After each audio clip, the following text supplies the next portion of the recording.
The moment the doors of the Met cloisters opened, all conversation died as if the entire hall inhaled at once. Under the soaring medieval arches, surrounded by candlelit stone walls and priceless tapestries, New York's most powerful figures turned toward the entrance toward her. Madeline Harper. The woman everyone thought had disappeared after her humiliating divorce. The woman her ex-husband, Bradley Stone, had painted as unstable, fragile, and unfit for the Manhattan elite. The woman the tabloids labeled the silent wife because she said nothing, not in court, not to the press, not even when Bradley paraded his mistress across Manhattan. Yet, she stood there now, radiant in an understated black silk gown that draped over her like liquid night. Her hair swept back, diamonds glinting subtly at her ears. She looked nothing like the quiet, frightened woman forced out of the Tribeca loft months ago. But it wasn't just her transformation that froze the room. It was the man whose arm she held. Ethan Callahan. The reclusive billionaire. The man who built a data empire from a single laptop in a cramped Boston dorm room. The man whose face rarely appeared on camera, but whose influence touched every major corporation from Wall Street to Silicon Valley. And tonight, he had brought Maddie. He didn't guide her, didn't parade her. He walked with her equal pace, equal presence, equal power. The orchestra's strings faltered for the slightest second. Cameras lifted. Society wives exchanged quick, anxious glances. Executives whispered like their lives depended on understanding what they were seeing. Maddie Harper, the ex-wife they pitied, mocked, or ignored, now entered New York's most exclusive gala on the arm of a man worth $47 billion. In the far corner, Bradley Stone nearly choked on his champagne. He stood beside Lacey Morgan, the woman he'd left Maddie for. His grip on the glass tightened until his knuckles whitened. Lacey's perfectly glossed smile faltered as she followed his stunned gaze. Maddie didn't look at them. She didn't need to. Her silence, once mocked, now thundered through the hall louder than any scream she could have given during the divorce. Ethan leaned down slightly, his voice low enough for only her to hear. "You're doing fine," he murmured. "You belong in rooms like this." The words shouldn't have meant anything. They shouldn't have made her chest tighten with something warm, something terrifying, something like being seen for the first time. Whispers erupted. "Is that really her? How did she? Bradley must be dying right now. Thanks for watching. Did you hear she signed away everything? But look at her now." And then, the twist no one in the room was prepared for. Maddie's eyes lifted just briefly, landing on Bradley at the exact moment his political donor, Harold Voss, turned to him and hissed, "You didn't tell us your ex-wife knew Callahan." Bradley's world, built on lies, manipulation, and arrogance, began to crack in real time. And this was only the beginning. Before Manhattan swallowed her whole, Madeline Harper had been just a girl from Minneapolis with a second-hand iPhone, a public library card, and a dream she couldn't even say out loud. No one in her family had ever left Minnesota, let alone gone to New York, but Maddie was born with a quiet fire that didn't match the cold winters she grew up in. She was the middle child, the invisible one, the girl who did everything right so nobody had to worry about her. Straight-A student, soft-spoken, never caused trouble. Her father worked maintenance at a community college, her mother worked nights at a clinic. Money was tight, but they always made space for hope. When Maddie received a partial scholarship to NYU for data science, her parents hugged her like she had already changed the family's fate. At 22, she arrived in Manhattan with one suitcase, $700 saved from tutoring jobs, and a heart full of belief. The city did not care. She rented a tiny, windowless room in Queens with 2 roommates who barely acknowledged her. Every day, she rode the packed subway to her internship at a financial analytics firm unpaid, of course, while juggling evening classes and weekend jobs. She learned to drink cheap coffee, stretch instant noodles into 2 meals, and study on a cracked MacBook Air she bought off Craigslist. Still, she was happy. Because she was building something. Because she felt possibilities everywhere on subway platforms, in skyscraper reflections, in the rapid-soaked streets of Midtown. And then she met him, Bradley Stone.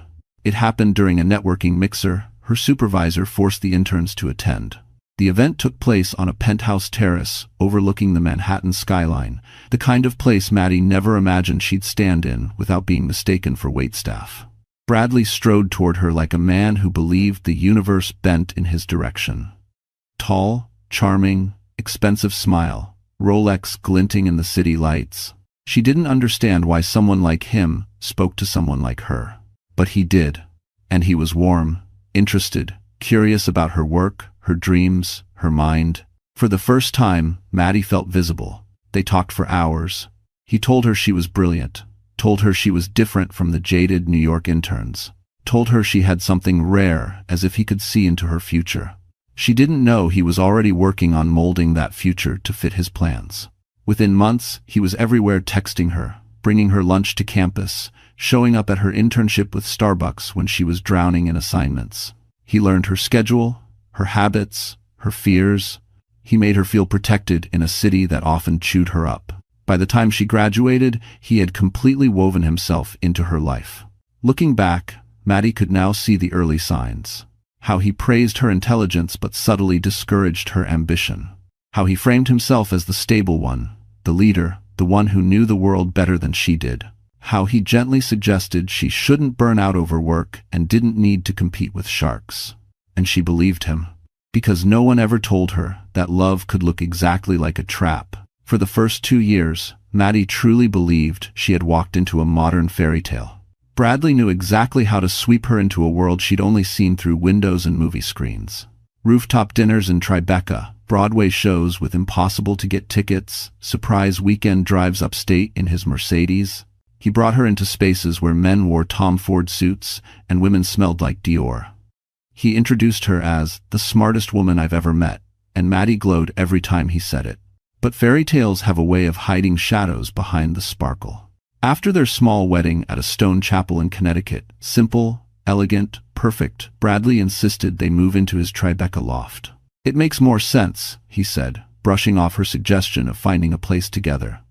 We shouldn't waste money on rent. In that moment, it sounded logical, loving, responsible. But it meant everything was in his name. One evening, while they unpacked, he laughed when he saw her old textbooks and her beat-up laptop. Baby, you don't need these now. You have me. He kissed her forehead like it was a blessing. Maddie smiled, but something in her chest tightened small, barely noticeable, like a thread pulled too hard. Still, she pushed it aside. Love required compromise, right? Bradley's career soared shortly after. Stonebridge Capital was expanding, and Bradley became the firm's public face, charismatic, polished, camera-ready. Maddie often attended events at his side, standing among investors who spoke in cold numbers and colder humor. She always felt slightly out of place, like a guest in a world that wasn't hers. But Bradley's hand on her waist made her feel anchored, until slowly, quietly, he began to let go. It started with little things. You don't really need your job, do you? I make enough for both of us. You should relax more, Maddie. Enjoy life. You work too hard for someone who doesn't have to. You don't need to impress anyone. You have me. He framed it as love, as protection. Yet each sentence clipped a piece of her wings. Then came the miscarriage. It was early, too early for most people to know, but it broke something inside her. She needed comfort, reassurance, a partner to hold her through the storm. Bradley gave her 3 days of gentleness before returning to his routines.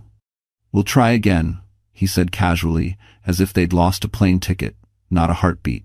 Maddie stopped talking about her grief. Bradley stopped asking. After that, he wanted her home more often. He'd text her during work. When will you be done? Why are you staying so late? You know it doesn't look good if my wife is never home. Little by little, pressure became persuasion. Persuasion became expectation. Expectation became control. And control, once normalized, becomes invisible. The night Maddie finally resigned from her job, Bradley hugged her like she'd just saved their marriage. She didn't know she had just surrendered the last piece of independence she had left. If Maddie had paid closer attention, she would have noticed the cage forming long before it closed around her. But cages built from affection don't look like prisons at first. They look like safety, security, love. In the months after she quit her job, Bradley became more attentive, but not in the way she once admired. It wasn't flowers or dinner dates or stolen moments of tenderness. It was monitoring, tracking, correcting. At first, it was almost sweet. Text me when you get to Starbucks, okay? Just so I know you're safe. Let me handle the bills. You don't need that stress. Wear the blue dress tonight. It makes you look polished. Small things, quiet things. But then he asked her to delete her LinkedIn, to prevent recruiters from bothering her. Then to stop meeting old coworkers because they only fill your head with pointless ambition. Then to step back from volunteering at a community center in Queens because you don't need to be around people who drag you down. He never yelled. He never slammed doors. His control always came wrapped in warmth, in logic, in phrases like, "Trust me, and I know what's best. Hey, Spies," end quote, end quote. And Maddie, raised to be polite, accommodating, grateful, didn't argue. She told herself this was marriage. She told herself sacrifice was normal. She told herself loving someone meant letting them lead. But the truth was simpler. She was shrinking. One afternoon, while cleaning the kitchen, she found a stack of envelopes Bradley had hidden in a drawer. Credit card statements, investment reports, notices about the loft. Everything was in his name. Every asset. Every account. Every future decision. She confronted him gently, nervously. "Brad, why aren't any of these joint?" I thought. He smiled as if she were adorable. "Sweetheart, I'm the financial one. It's just easier this way." "But what if something happened to you?" she asked quietly. "Well, that's why I'm careful," he replied. "You don't have to worry about things you're not built for." Not built for. She felt the words bruise. Later that night, at a charity dinner on Fifth Avenue, Bradley introduced her to a well-known donor as "my wife, Maddie. She doesn't work, but she has a good heart." The man nodded politely, already losing interest. Maddie's cheeks burned. When they got home, Bradley kissed her cheek, complimented her smile, and acted like nothing was wrong. As if he hadn't just erased her in public. That was the night she began waking up with a heavy ache behind her ribs, a quiet panic she couldn't explain. She browsed job listings at 2 a.m., but closed them each time, imagining Bradley's disappointment. She practiced interviews in the mirror, only to hear his voice in her head telling her no one needed her. The worst part? She believed him. Love had turned into a cage, and Maddie wasn't even sure when she had stepped inside. But the universe has a way of whispering warnings before the storm hits. And Maddie was about to hear the first rumble. The moment everything began to crumble wasn't dramatic. No screaming, no slammed doors, no confession text messages. It started with perfume, not hers. A scent Maddie couldn't name, something sugary, youthful, almost synthetic, clinging faintly to Bradley's collar when he walked into the loft one Thursday evening. She had spent the whole afternoon preparing his favorite roasted salmon, even ironing the linen napkins he liked. She welcomed him with a soft smile, hoping maybe tonight he'd see her again the way he used to. But the moment he leaned down to kiss her cheek, the unfamiliar scent hit her like a slap. She stepped back without meaning to. Bradley barely noticed. He loosened his tie, tossed his Rolex on the counter, and sighed dramatically as if carrying the weight of the world. "Long day?" she asked, her voice careful. "You have no idea," he muttered, rubbing his temples. "The junior staff is incompetent. I swear I spend more time fixing their messes than doing actual work." He always complained about work, but he'd never come home smelling like someone else before. Maddie tried to brush it off. Perfume could linger in elevators, in conference rooms, in Ubers. She told herself not to be paranoid, not to be the jealous wife. But something inside her twisted. Later that night, while folding laundry, she noticed Bradley's shirt had a faint shimmer along the shoulder, microscopic glitter. She blinked. She didn't own anything with glitter. She didn't wear perfume like that. She didn't even go out anymore. A slow, nauseating dread crept up her spine. When she gently mentioned the smell, Bradley didn't hesitate. "Oh, that?" he laughed. "Probably one of the interns. They hug everyone after presentations. You know how Gen Z is." "If you do." He said it with confidence, so much confidence that Maddie felt foolish for even asking. But would an intern really hug him tightly enough to leave glitter on his shirt? She tried to sleep that night but kept waking to the faint scent lingering on his pillow. 2 days later, the scent returned. Stronger. She didn't say a word, but her silence sharpened her senses.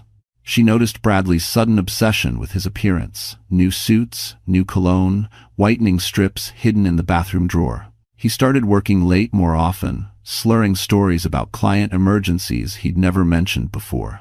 And then came the email. A simple, stupid, careless mistake. As she sorted through the household bills on her MacBook Air, because despite what Bradley said, She liked understanding where their money went. She saw a notification pop up on his synced calendar. Dinner with LM.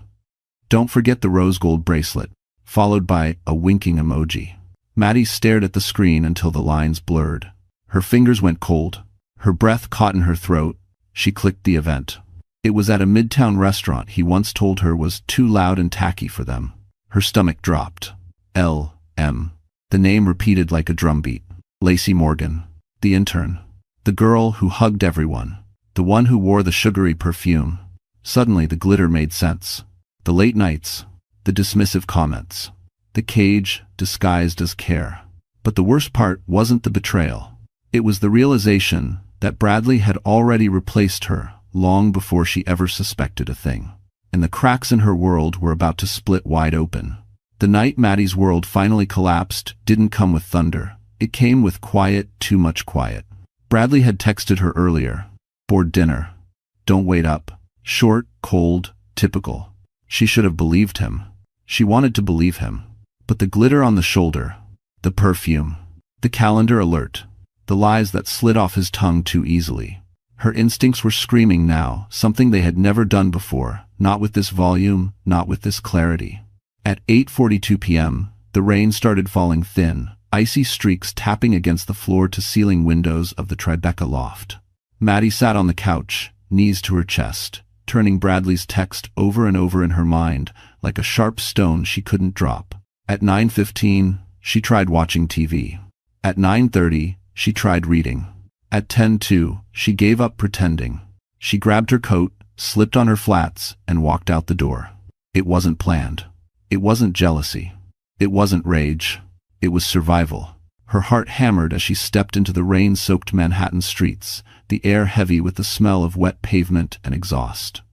She didn't care where she was going until her feet led her toward Midtown, toward the restaurant listed on Bradley's calendar, Nightingale and Bloom.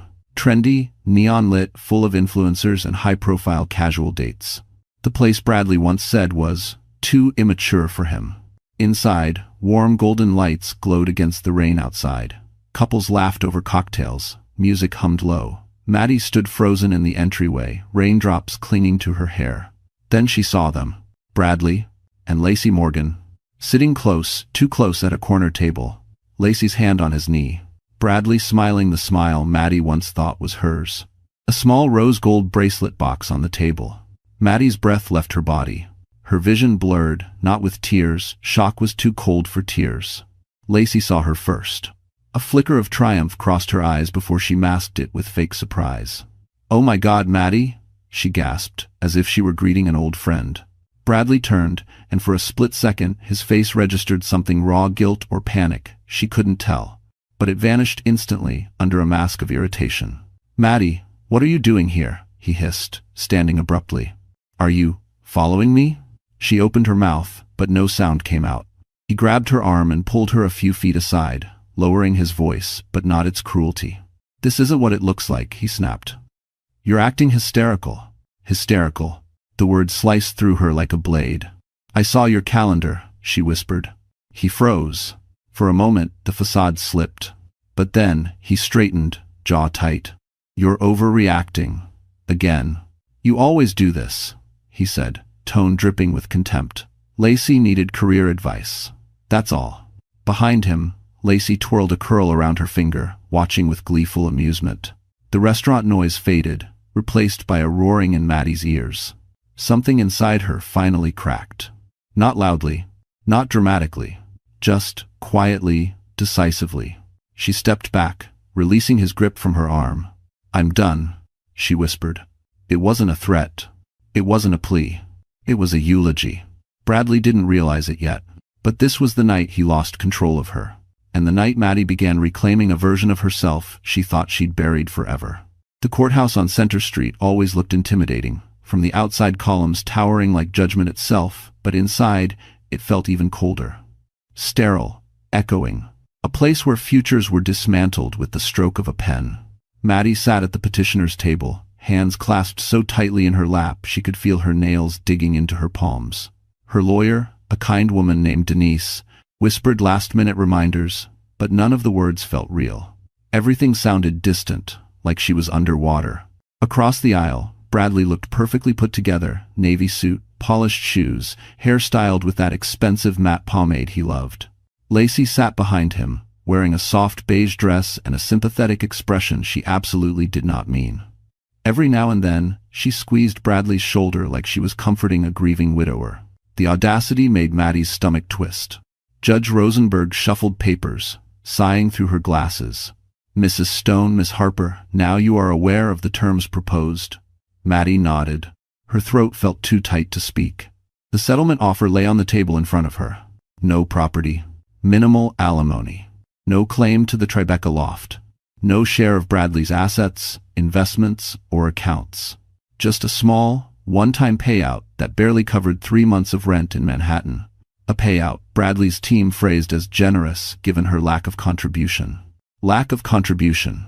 The phrase replayed like a cruel joke. Her lawyer argued. She really did.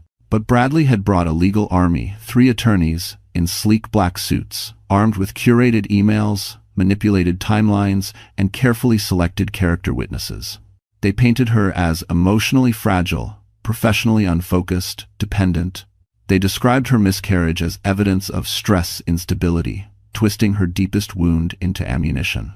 When Denise objected, Bradley's lead attorney, silver-haired, smooth-voiced, only smiled a thin, victorious smile. "Your Honor," he said politely, "our client simply wants a peaceful resolution." Peaceful. As if he hadn't been cheating. As if he hadn't gaslit her for months. As if he hadn't destroyed her, piece by piece. Meanwhile, Bradley avoided meeting her eyes entirely. And that hurt more than the lies. When the judge asked if Maddie wanted to speak, Denise squeezed her hand, urging her to share her side, tell her truth. The entire courtroom seemed to hold its breath. But Maddie couldn't. She looked at Bradley, at Lacey, at the lawyers waiting to twist her words, at the judge who already looked exhausted, and she realized something. Nothing she said would matter here. Bradley had the money. He had the narrative. He had the advantage. Nobody wanted the messy truth. So Maddie did the only thing she had left. She protected what remained of her dignity. "I have nothing to add, Your Honor," she said softly. Bradley's shoulders relaxed. Lacey smirked. Denise deflated beside her. The judge nodded, relieved. "Very well. Divorce granted." With one tap of a gavel, her marriage, her sacrifices, her dreams turned to dust. As she stood to leave, Bradley leaned toward her, voice low, smug, and dripping with false pity. "You'll thank me one day," he whispered. "You're not built for this world, Maddie. Let it go." She didn't answer. But something silently ignited in her chest, something sharp, something bright, something no one in that courtroom noticed. A beginning? Bradley thought he'd won. He didn't know he had just created the woman who would one day ruin him. The day Maddie moved out of the Tribeca loft, New York felt louder than usual. Sirens blared, cars honked. The city pulsed with a life she no longer felt part of. Her entire marriage fit into 6 cardboard boxes, 1 for clothes, 1 for books, 1 for kitchen items, and 3 for memories she wasn't ready to look at. She dragged them herself down the polished lobby where the doorman avoided her eyes. She wasn't Mrs. Stone anymore. She wasn't anyone. Her Uber driver helped load the boxes. "Rough day?" he asked gently. She nodded. That was all she could manage. Her new apartment on the Upper West Side was tiny, just 1 room with a narrow bed, a single window facing a brick wall, and a kitchenette barely wide enough to open the fridge door. The landlord, a wiry man with thick glasses, handed her the keys and said, "Welcome home," with a kind smile. Home. The word stung. She set her boxes down and sank onto the edge of the bed. Her bank account balance flashed in her mind like a warning sign. The settlement, money so little. The job prospects non-existent. The loneliness suffocating. She spent the first night staring at the ceiling, listening to her upstairs neighbor pace across creaky wooden floors. At 2:14 a.m., she pulled her knees to her chest and finally cried, not for Bradley, not for the marriage, but for the years she'd lost being someone she didn't recognize. The next morning, she forced herself outside. She walked to Starbucks because it felt familiar, safe, and bought the cheapest black coffee on the menu. She sat by the window, watching the city rush past, feeling like she'd been dropped onto a different planet. Her phone buzzed. "Maya. I'm outside." Maddie blinked. She hadn't texted anyone, not even her best friend, about the move. When she stepped outside, Maya wrapped her in a fierce hug. "I knew you'd try to disappear. Not today," she said firmly.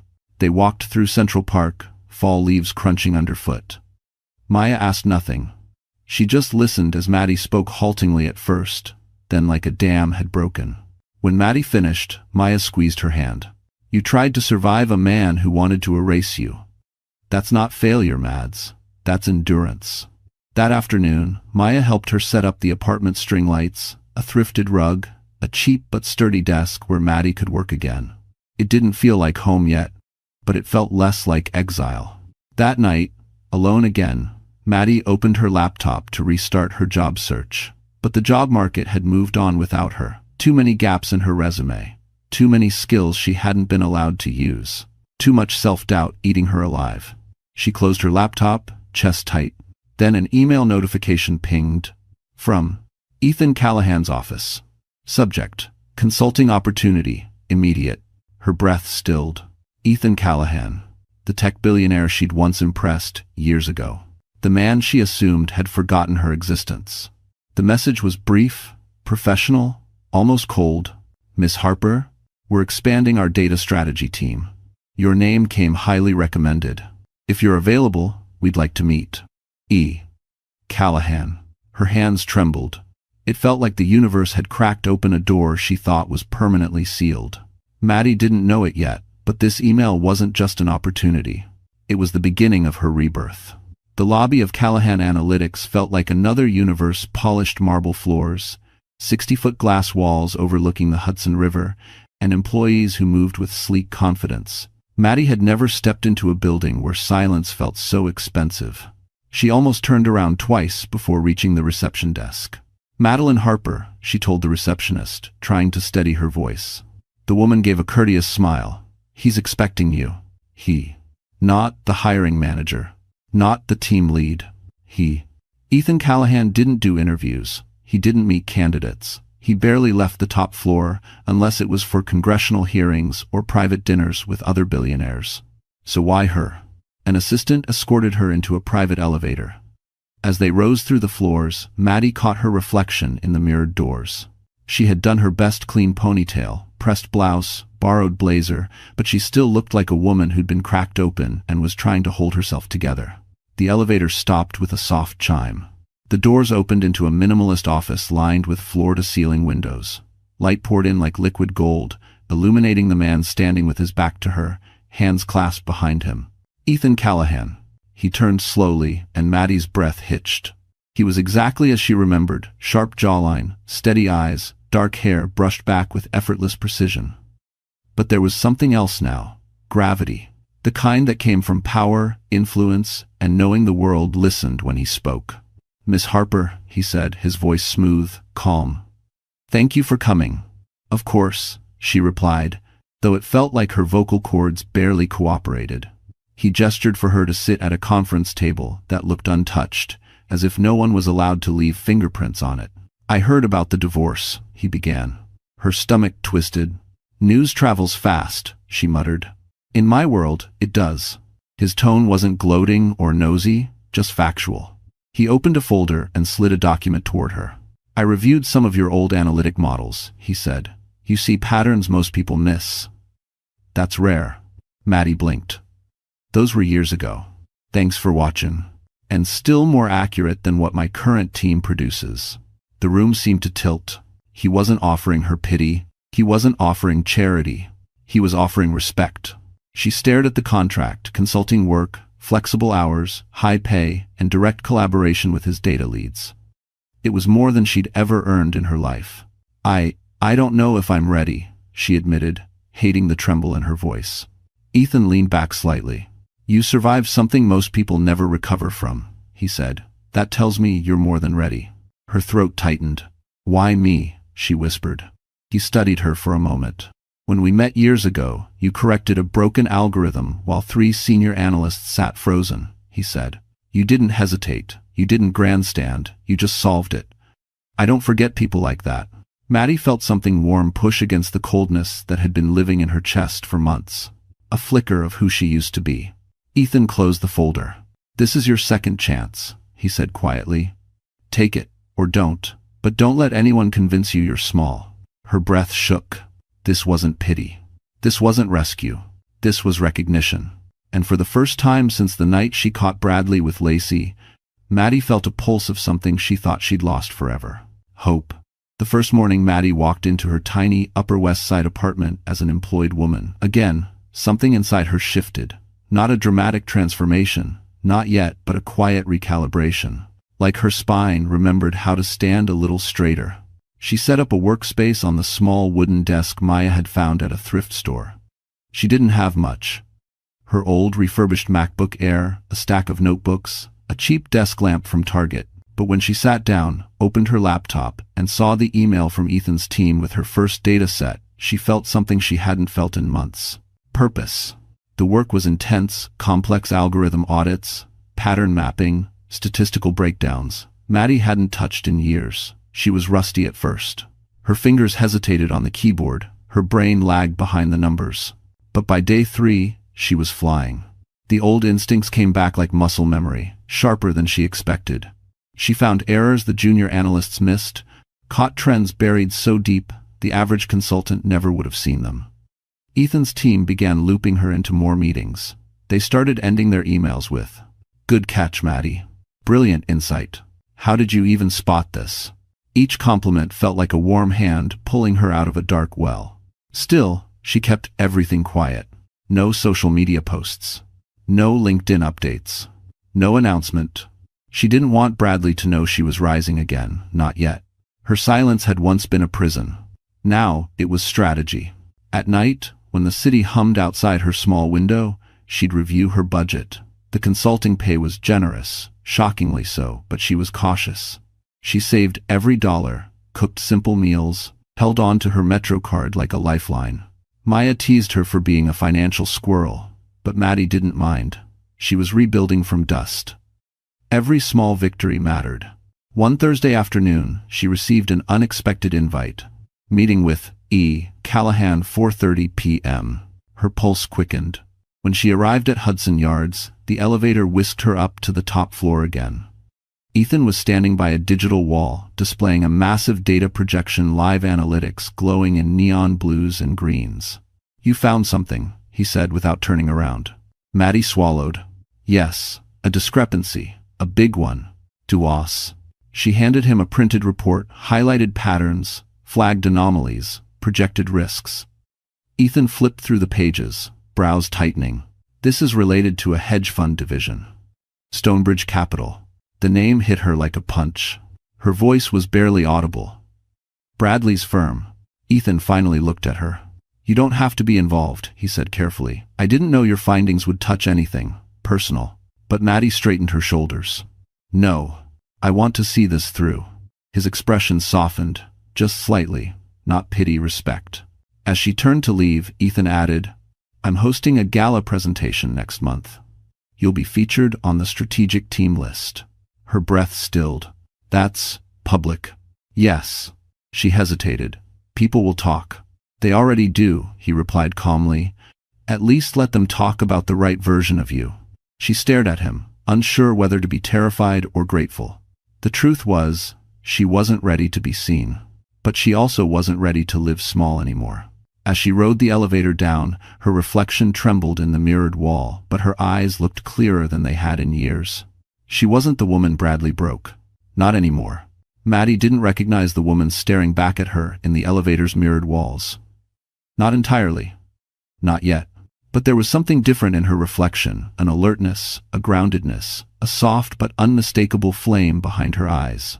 The next few weeks moved fast. Her consulting role expanded rapidly. Ethan's team started forwarding her the toughest assignments, projects that used to take entire departments weeks to interpret. She handled them with quiet precision, delivering results that made even senior analysts blink twice.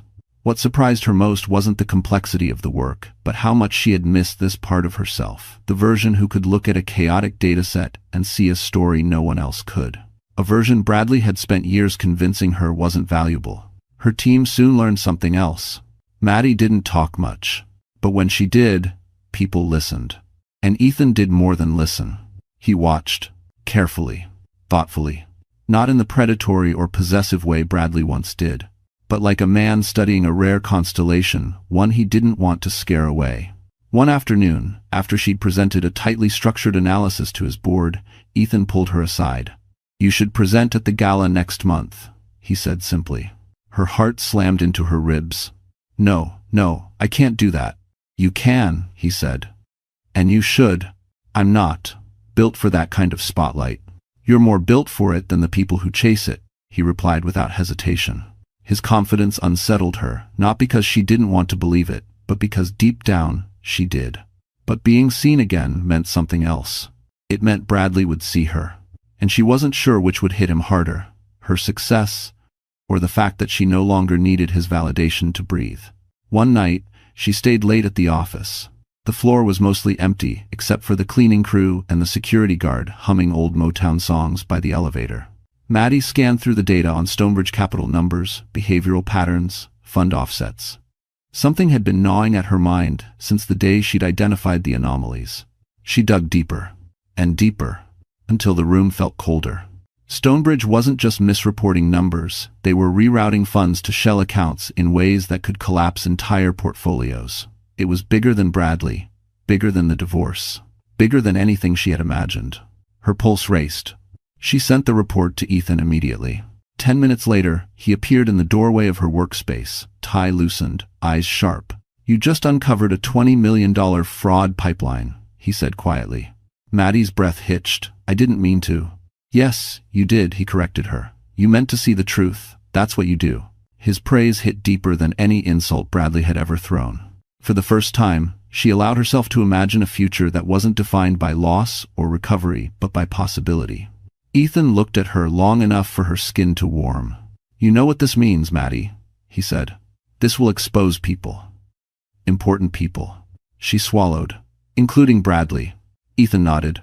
"Are you afraid?" She thought she would be. But she wasn't. "No," she said. "Not anymore." A hint of approval flickered in his eyes. In that quiet moment, surrounded by glowing screens and the hum of servers, Maddie understood something she had never understood before.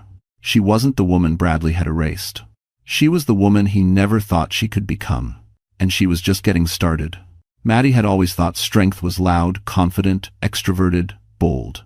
But rebuilding her life taught her something different. Real power grows quietly, like roots under concrete. And her roots were spreading fast.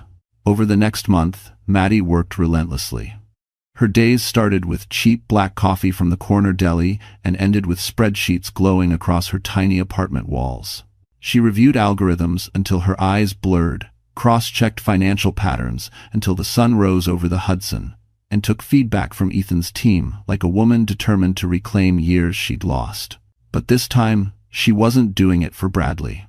She wasn't doing it to prove she was worthy. She was doing it because she finally remembered who she truly was. One evening, she received a message from Ethan. "Come upstairs. Need to discuss your findings." Her heart ticked faster. When the elevator doors slid open onto the top floor, she found Ethan standing beside a massive digital display. It showed a web of numbers, connections, offshore accounts, Stonebridge's corruption glowing like a constellation of deceit. "You didn't just find inconsistencies," he said. "You found intentional manipulation." Maddie swallowed. "How big is it?" Ethan turned to her, voice calm but razor sharp.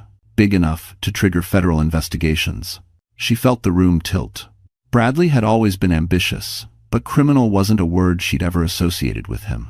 Ethan watched her closely. "If this becomes public, you'll be pulled into it. Your marriage, your name, everything will be examined. You sure you're ready for that?" For a moment, fear whispered through her like winter wind. The old Maddie, the one Bradley molded, might have crumbled. But the woman standing beside Ethan wasn't that version anymore. "Yes," she said softly, "I'm ready." A hint of something respect, admiration, maybe even pride flashed through Ethan's eyes. Later that night, back in her apartment, Maddie opened her laptop again. She reviewed every document she had flagged on Stonebridge, making sure she hadn't imagined the patterns, the discrepancies, the misdirected accounts. She hadn't. She also hadn't imagined that someone else was accessing the same files. Someone inside Stonebridge. Someone sloppy. Someone desperate. And suddenly, it clicked. Lacey. She had access through the PR department, enough to clean narratives, delete old reports, shape external messaging, enough to hide a crime if she needed to. Maddie leaned back in her chair, breath unsteady. This wasn't just a cheating scandal. This was a cover-up, one she'd stumbled straight into. Her phone buzzed. Maya, are you alone? Maddie frowned. Yes. Why? Maya responded instantly. Check your ex's social. He and Barbie too are celebrating something. Against her better judgment, Maddie opened Bradley's page. A new photo. Bradley and Lacey, sparkling champagne in hand, grinning like a couple who believed the world existed to applaud them. Caption: honored to announce our keynote sponsorship for the Metropolitan Impact Gala next month. Maddie's breath caught. The same gala Ethan had invited her to.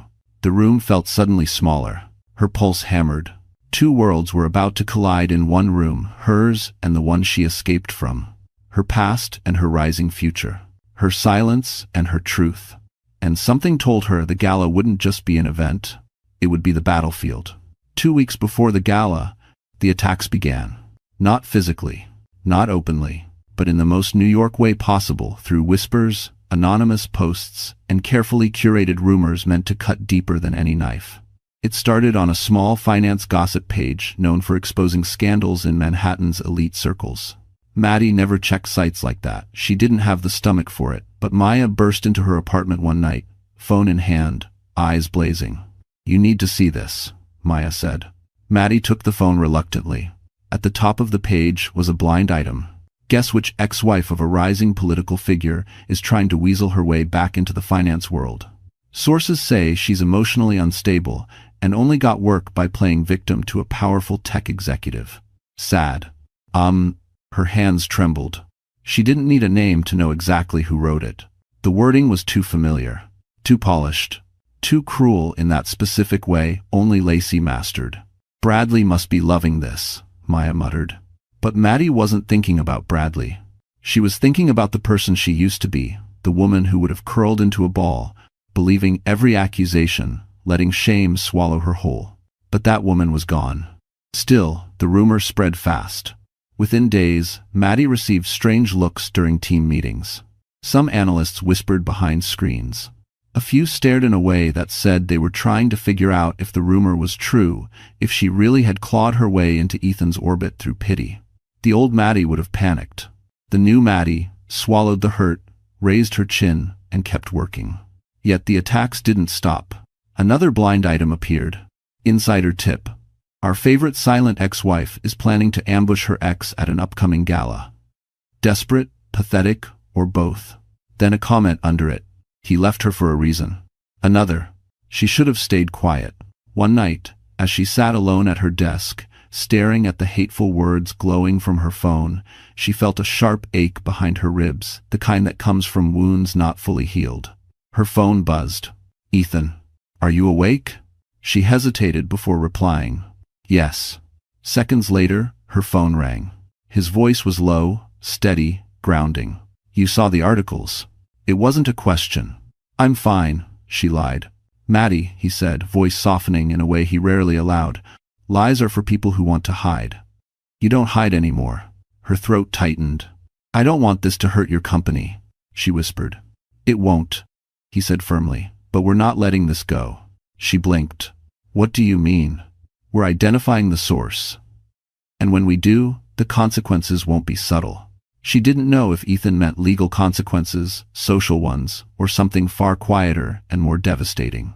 But hearing someone powerful, stand behind her, it felt like oxygen.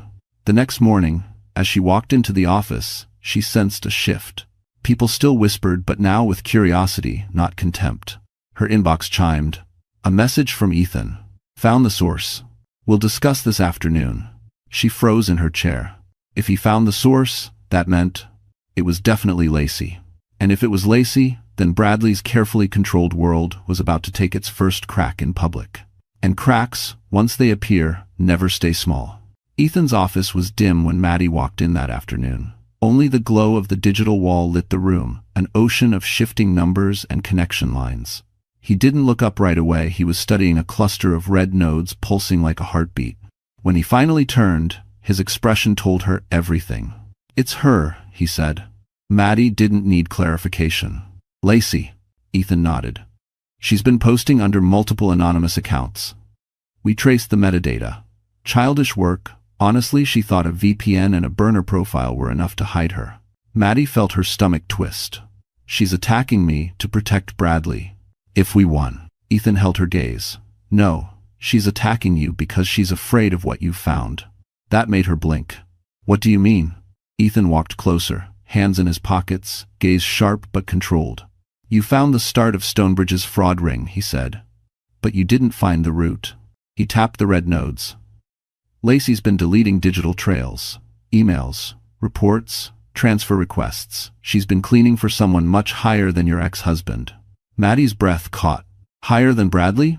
Much higher, Ethan said. Bradley's not the mastermind. He's just the public face, a useful idiot. The words hit her like a slap. Bradley wasn't the villain? He was just a pawn?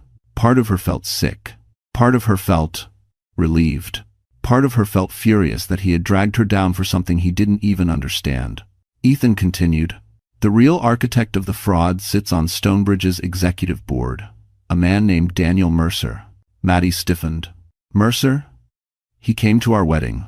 Yes, Ethan said. And now he's laundering funds through offshore accounts connected to charities Bradley is promoting. Her pulse hammered. Charities he's promoting, including the gala? Exactly. Ethan stepped even closer. Tomorrow's gala isn't just a fundraiser.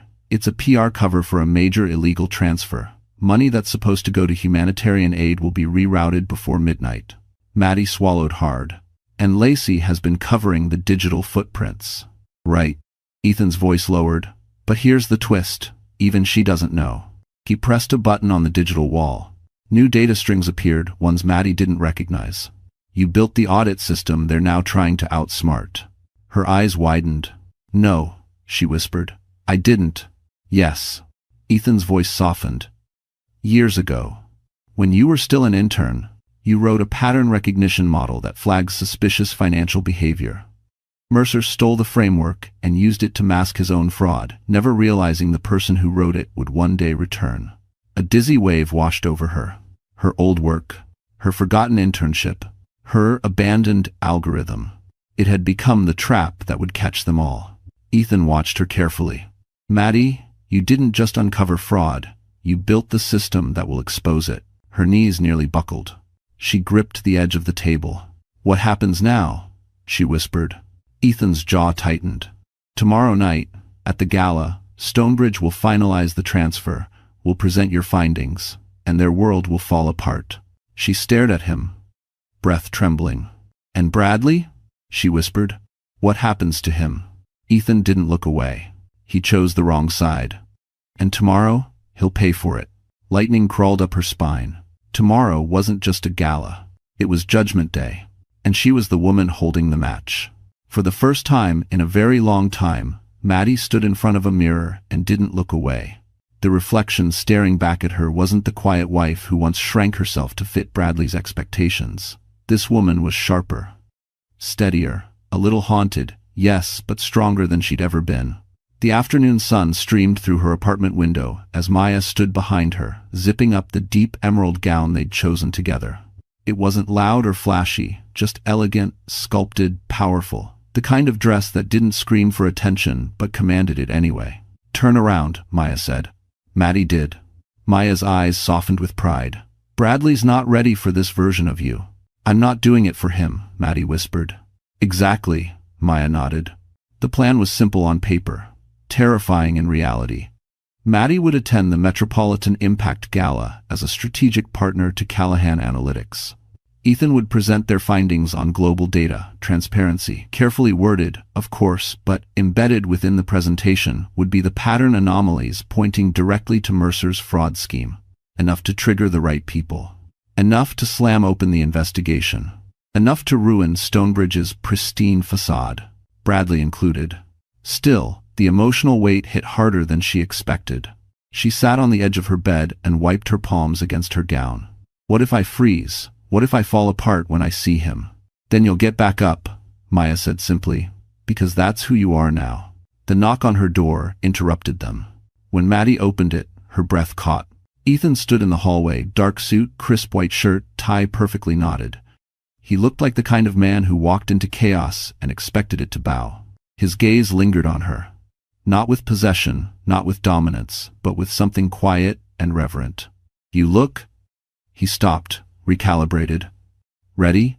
For some reason, that single word steadied her more than any compliment could. They headed downstairs, where a sleek black town car waited. As Manhattan blurred past the windows, streetlights, restaurants, brownstones glowing with warm light, Maddie felt her heartbeat sinking with the city's pulse. Ethan noticed her fidgeting hands. "Nervous?" he asked. "Only a lot," she admitted.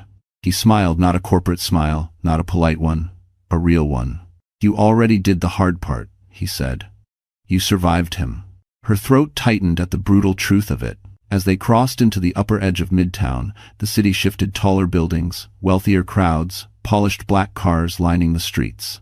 Ethan's driver pulled into a private entrance reserved for premier donors. Uniformed staff opened the door with crisp precision. Cameras flashed instantly. "This is it," Ethan murmured. Not a warning, a promise. He offered his arm. This time, she didn't hesitate. She stepped out, heels clicking against the stone path, the night air cool against her skin. The gala lights reflected off her gown, catching in the folds like liquid emerald. People turned. Whispers sparked. Is that Maddie Harper? Bradley's ex-wife? With Ethan Callahan? Bradley's downfall had already begun behind closed doors. But tonight, the whole world would watch it happen. And for the first time, Maddie wasn't afraid. She was walking straight into her rebirth. The Metropolitan Impact Gala glittered like something pulled out of a dream, and also straight out of a nightmare. Chandeliers sparkled overhead, casting golden halos across marble floors and hand-carved archways. Classical music drifted through the hall as Manhattan's elite floated from table to table, smiling like their lives were already written in permanent ink. But tonight, the ink would smear. Tonight, everything would crack open. Maddie entered beside Ethan, her hand resting lightly on his arm. She didn't cling, she didn't need to. Her posture alone sent a message. She was no longer the woman who hid behind anyone. Every head turned as they stepped inside. Maddie caught the whispers. "That's her. Callahan brought her? Where's Bradley? Oh, he's going to lose his mind." She tried to ignore them, but her pulse fluttered. The air buzzed with expectation because this wasn't just any gala. This one was sponsored by Stonebridge Capital, the very firm planning to finalize their fraudulent transfer tonight. A server passed by with trays of champagne. Ethan took one glass for himself and one for Maddie. She didn't drink, just held it, letting the cool stem anchor her hands. "You okay?" he murmured. "Yes," she whispered, and shockingly, she meant it. They moved deeper into the room. Ethan greeted donors with the calm authority of someone used to bending billion-dollar industries.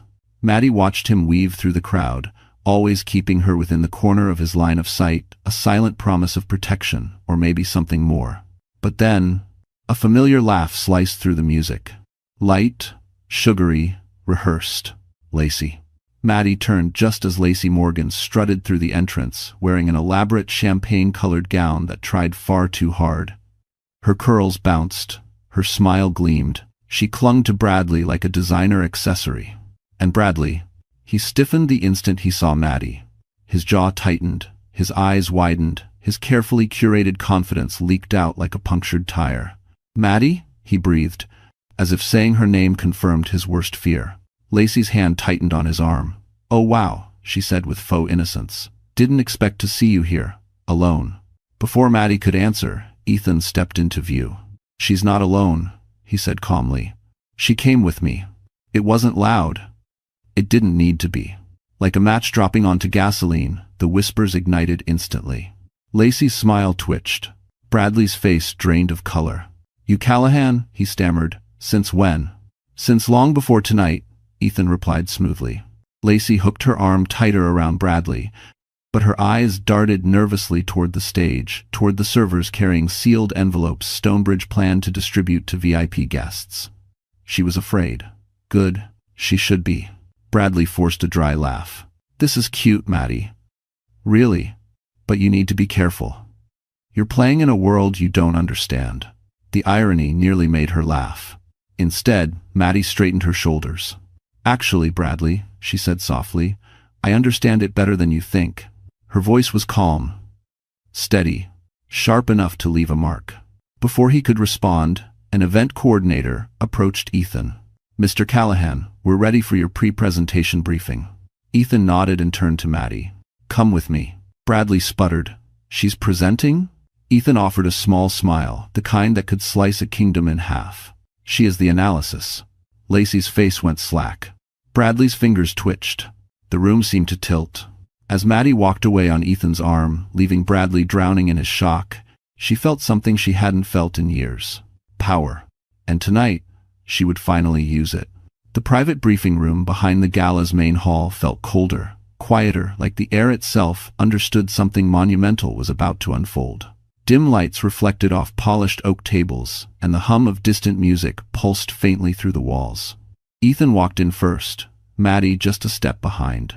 Several high-level donors, analysts, and board members waited around the table. Some straightened their posture the moment they saw Ethan. Others stared openly at Maddie, whispering behind their hands. She ignored them. For the first time in her life, she wasn't afraid of being watched. "Thank you for coming," Ethan said with calm authority. "Before we go on stage, there are updates you need to see." When he gestured to Maddie, the room shifted. Some eyebrows rose. Some lips pursed. One board member whispered, "Isn't she Bradley Stone's ex?" Maddie heard it. She didn't flinch. Ethan stepped aside, making it unmistakably clear. She was the center of this briefing. She moved to the front of the room, fingers steady as she tapped the screen to activate her data model. It illuminated instantly layers of algorithmic patterns, financial trails, and irregularities weaving across the display like a glowing digital map. The room fell silent. "This," Maddie began, "is Stonebridge Capital's humanitarian allocation pattern over the past 7 months. If you come at..." Her voice didn't shake. Not once. She clicked again. More patterns emerged. Shifts, spikes, sudden disappearances. These numbers don't align with legitimate outreach funding, but they align perfectly with the shell accounts created by Daniel Mercer. A ripple of shock spread across the room. One donor leaned forward. "Mercer? On our board?" "Yes," Maddie replied, "and the transfers are scheduled to complete tonight." During the gala, if you was if... Suddenly, the atmosphere sharpened, like oxygen had been replaced with tension. "And the laundering patterns are hidden by this algorithm here." She highlighted a code strand. "This was built years ago by an intern, a model designed to flag suspicious financial behavior." A board member frowned. Who was the intern? Maddie felt a heat rise in her chest, not shame, not fear. Pride. "Me," she said simply. Some jaws dropped. Others blinked in disbelief. "And the people laundering funds didn't realize the person who wrote the algorithm returned to the field," she added. "So they couldn't outsmart it." A stunned hush filled the room. Someone whispered, "She caught Mercer's scheme on her own?" Another muttered, "This could trigger a federal audit." Then, the door burst open. Bradley stormed in, face flushed, tie crooked, panic barely disguised beneath a thin veneer of authority. "What the hell is going on here?" he snapped. Ethan didn't turn. "Private meeting," he said coldly. "Leave." But Bradley's eyes locked onto Maddie, wild, frantic. "You think you're clever?" he spat. "You think you can embarrass me? At my event?" "It's not your event," Maddie said calmly. "It's Stonebridge's, and they deserve to know what's happening under their name." Lacey appeared behind him, breathless, mascara slightly smudged like she'd been crying or yelling. "Maddie, please," she said, switching instantly into honey-coated desperation. "You're misunderstanding. Bradley didn't know." "Mercer." Maddie cut her off. "I know Bradley didn't mastermind this. He's not capable." A shocked laugh rippled around the table. Bradley flinched as if she'd slapped him. Ethan stepped closer to Maddie, a silent show of solidarity. One donor spoke sharply. "Stonebridge will answer for this, starting with Mercer." His eyes shifted to Bradley. "And anyone who knowingly protected him." Bradley's face drained. Lacey swayed. Maddie didn't smile, but inside her chest, a quiet victory blossomed. For years, Bradley had spoken over her. Tonight, the only voice the room trusted was hers. The ballroom lights dimmed just as Maddie and Ethan stepped out of the briefing room. Music softened. A hush swept across the crowd like a tide pulling back before a storm. Hundreds of guests, CEOs, donors, reporters, political hopefuls gathered near the stage, champagne glasses glittering under chandeliers. Ethan leaned slightly toward her. "Ready?" he murmured. She exhaled slowly. "Yes." He stepped onto the stage first, greeted by applause that rolled across the room like thunder. Maddie followed him, not behind, not hidden, but at his side, visible to everyone who'd once looked down on her. Bradley and Lacey pushed frantically through the crowd, whispering to donors, trying to spin whatever narrative they could. But the room wasn't listening to them anymore. All eyes were on the stage. Ethan reached the podium. "Tonight," he began, "we celebrate impact, transparency, and integrity." Subtle, controlled, deadly. Maddie watched from just behind him, hands clasped at her waist. She could feel the tension humming beneath the floor, buzzing in the air like electricity before a blackout. Ethan continued, "Our team has worked tirelessly to uncover the truth behind global funding pipelines, and that truth is not always comfortable." He glanced at Maddie. "The signal?" She stepped forward. Whispers burst instantly throughout the crowd. Bradley's face blanched. Lacey froze mid-step. "Some of you know me," Maddie said, voice steady. "Some of you think you do. $2.25. Silence stretched taut. "But what many of you don't know is that 6 years ago, I built an algorithm to detect financial manipulation. That algorithm was stolen. And tonight, it revealed something critical." She tapped the digital remote. The screen behind them flashed to life numbers, diagrams, offshore routes, and financial trails. Gasps rippled across the ballroom. "These are Stonebridge Capital's transactions," she continued. "And these patterns reveal millions being redirected through shell accounts, set to finalize within hours." Chaos bloomed instantly. Reporters rushed toward the stage. Donors erupted in outrage. Security stiffened. Phones lit up across the room like a starfield. Bradley shoved his way forward. "This is nonsense," he shouted. "She's my ex. She's unstable. She hates." "Bradley," Maddie said softly, "stop." The microphone carried her voice across the room like a blade wrapped in velvet. "You didn't create this scheme," she said. "You barely understood it." Laughter, sharp, shocked, burst from a cluster of donors. Bradley's face flushed crimson. "She's lying," he roared. "She's doing this for revenge. She's been obsessed with ruining me ever since the divorce." Ethan stepped closer to the mic. "Mr. Stone," he said calmly, "your ex-wife uncovered what your executive board hoped would stay buried forever. If you're innocent, the investigation will clear you. If you're not..." He let the implication hang. The guests murmured like a rising storm. Then something no one expected happened. Lacey cracked. Right there, in front of the entire room. "Fine," she shrieked. "Mercer told me to delete the files. Bradley told me not to ask questions. They said it would protect the firm." The room exploded. Flashbulbs went off. Voices rose. Security headed straight for Bradley and Lacey as donors began demanding answers, shouting for the board.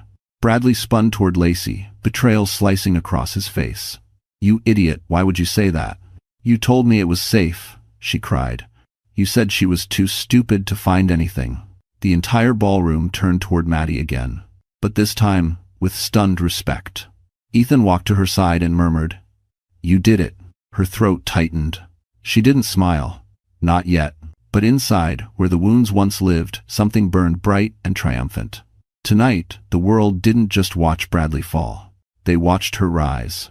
Security escorted Lacey out, first mascara streaking, dress slipping off one shoulder, heels wobbling as she shrieked that she didn't mean anything. Her fall was fast, messy, humiliating. Cameras swarmed her like vultures. Bradley wasn't as lucky. 2 federal investigators, invited quietly by Ethan earlier in the evening, stepped forward through the chaos. Their badges flashed under the chandeliers, catching Bradley's eye like a gunshot. He froze. "Bradley Stone?" one of them asked. His voice cracked. What is this?" "We'd like to speak with you regarding Stonebridge Capital's offshore activity." "This is ridiculous," Bradley scoffed, forcing a laugh that broke halfway. "This is political, you don't understand. Mercer handled the accounts." "Your electronic signature is on every document," the agent said calmly. Bradley blanched. "You're lying," he whispered. "I never signed," Mercer said. "Lacey said someone forged." His excuses collapsed, one on top of another, sounding more guilty with each breath. Maddie watched from a distance still, composed, almost serene. For years she'd been the one scrambling to explain, to justify, to shrink herself small enough to avoid his temper. Now it was him unraveling. Ethan stepped closer to her. "You don't have to watch this." "Yes," she whispered, "I do. It's nose." Because healing didn't always look gentle. Sometimes it looked like truth swallowing a liar whole. Bradley broke through the agent's hold and stumbled toward her. Maddie, please talk to them." His voice was wild, desperate. "Tell them I didn't know. You know I'm not smart enough to." He stopped himself, realizing what he admitted. The ballroom gasped softly. He tried again. "You loved me once. You owe me that." "Owe you?" Her voice was quiet but carried across the room. She stepped forward until only inches separated them. "I owed you loyalty," she said. "I gave it. I owed you honesty. I gave that too. I owed you grace, patience, commitment, and I gave all of it until there was nothing left of me." Her gaze hardened. "But I never owed you my silence, and I don't owe you protection." Bradley's mouth opened, then closed, like he was drowning on land. "Maddie, please." "No," she whispered. Just that one word.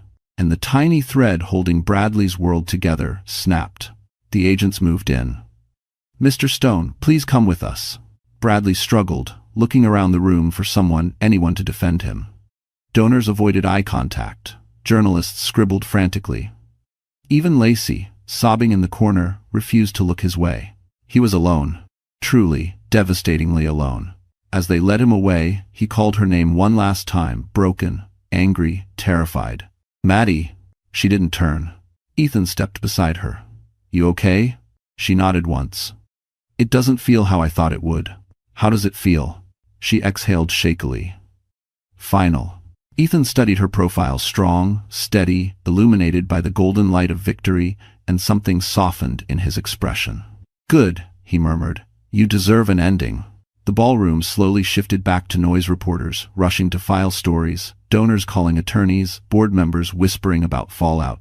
But Maddie felt strangely still. For the first time in years, the past was behind her. All that remained was whatever came next. In the days after the gala, New York buzzed like a wire about to spark. Stonebridge Capital collapsed under the weight of federal scrutiny. Daniel Mercer was indicted. Lacey fled to her mother's house in Florida, disappearing from social media entirely. And Bradley, once the golden boy of Tribeca, was splashed across every major headline for all the wrong reasons. Maddie Harper exposes multi-million-dollar fraud. Ex-husband Bradley Stone, under criminal investigation. For the first time, the world knew her name for her power, not her pain. She spent the morning after the gala sitting by her apartment window with a warm cup of coffee, letting sunlight spill across her small kitchen table. She expected to feel triumphant, victorious, maybe even elated. Instead, she felt something much quieter. Peace. A knock sounded at her door. She opened it to find Ethan no suit tonight, just a black sweater, sleeves pushed up, a softness in his eyes she had never seen in public. "Can I come in?" he asked. She stepped aside. As he entered, he looked around the tiny apartment's string lights, thrifted rug, the desk where she rebuilt her life piece by piece. "You did all this alone," he said quietly. "I had help," she replied, thinking of Maya. "And him." Ethan took a slow breath. "There's something I want to give you." Her eyebrows lifted. "Ethan." "No gifts," he assured, raising his hand slightly. "Just an offer." He handed her an envelope. Inside was a contract, long, detailed, stamped with the company's seal. Callahan Analytics. Chief Data Strategist. Partner track. Equity included. Maddie's breath faltered. "This can't be right. This position. It's exactly what you've earned," he said firmly. "Your work changed the entire direction of our firm. You saved international funds from being siphoned. You stopped a criminal network. Maddie, you're not a consultant. You're an architect." She pressed a hand to her chest, overwhelmed. "I don't know what to say." He stepped closer, not too close, just enough that she could feel his presence solid and steady. "Say yes," he murmured. Her throat tightened. "I want to. I really do. But everything in my life has changed so fast." "Then let it." he said softly. You spent years shrinking yourself. Maybe now it's time to expand. She looked up at him, searching for any hint of pity. There was none. Only respect, admiration, and something warm that made her pulse flutter. Maddie, Ethan said, voice gentler now, I'd also like to take you to dinner, not as your boss or your partner, but something else, only if you want that. End quote. Her breath caught a mix of fear, hope, and the fragile possibility of happiness she had forgotten she deserved. Slowly, she smiled. I'd like that. His answering smile was small, sincere, and more beautiful than any grand gesture. He extended his hand. Not to lead her, not to guide her, but to walk beside her. She placed her hand in his. Warm, sure, steady. As they stepped out into the crisp Manhattan evening, lights shimmering above them, Maddie realized something profound. Bradley had taken years from her. But life, real life, was giving something back. Something better. Something true. And for the first time in forever, she wasn't looking behind her. She was looking forward. To a future she built. To a love she chose. To the woman she finally became. Madeline Harper wasn't silent anymore. She was unstoppable. So, that's how Madeline's story comes to an end. And if you're still here with me, still watching until this moment, then something in her journey must have touched your heart in a way you didn't expect. Maybe you saw a piece of yourself in her silence, her resilience, or the way she rebuilt quietly when no one believed she could. Life has a strange way of testing us through people who underestimate us. But as Marcus Aurelius once wrote, the impediment to action advances action. What stands in the way becomes the way. Maddie's pain didn't stop her, it shaped her. It forced her to grow roots in the dark until she was strong enough to rise again. And that's the reminder all of us need. Your value doesn't disappear because someone fails to see it. Your strength isn't lost just because life breaks you for a while. Healing isn't loud, it's patient, it's quiet, it's yours. If Maddie's story moved you, inspired you, or helped you breathe a little easier tonight, then don't leave quietly. Drop a like, share this story with someone who needs strength today, and subscribe so you never walk this healing journey alone. We're here. Together. Always.